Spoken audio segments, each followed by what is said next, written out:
To paraphrase the great Big Van Vader, rest in peace, it's time!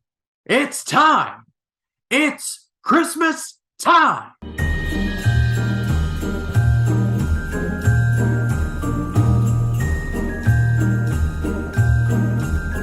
Hello everyone, my name is Ryan Cam, and yes, it is time for Christmania 2022.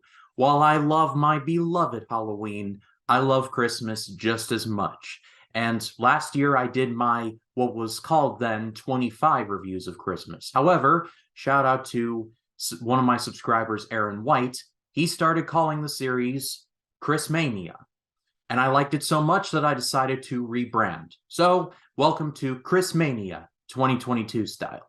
From today, December 1st to December 25th, I'll be reviewing 25 Christmas movies on every day up until the titular Christmas day. And I'm going to have a lot of fun doing this. I've picked some that are a little off the beaten path, but a lot of ones that I definitely missed the first time around. So with that being said, let's get started. Starting off with Remember the Night. This would be directed by Mitchell Leisen, and it was written by Preston Sturges, who would later go on to direct Sullivan's Travels, which I've covered for the AFI project. And this would be the first of 4 movies that would star the combo of Barbara Stanwyck and Fred MacMurray. Later on, they would do on what their most famous movie would be, Double Indemnity, written and directed by Billy Wilder. It tells the story of Jack, played by Fred MacMurray. He is an assistant district attorney who arrests a shoplifter named Lee, played by Stanwyck, after she tries to steal a bracelet from a New York City jewelry store. The trial is set to take place just before Christmas, and after Lee complains that the jury is going to be all full of Christmas spirit and it's not going to be fair, Jack starts to feel a little bad and decides to hold off on the trial until after the holidays.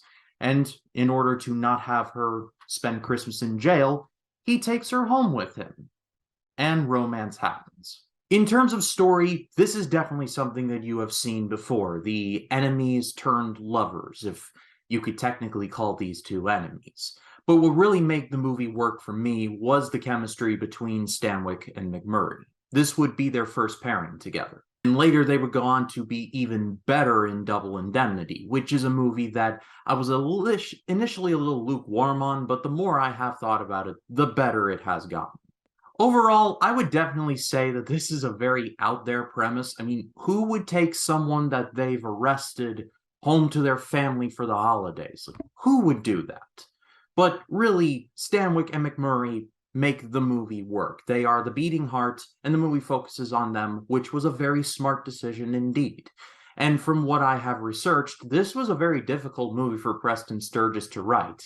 I believe he was quoted as saying he thought about committing Harry Carey on several occasions while writing this.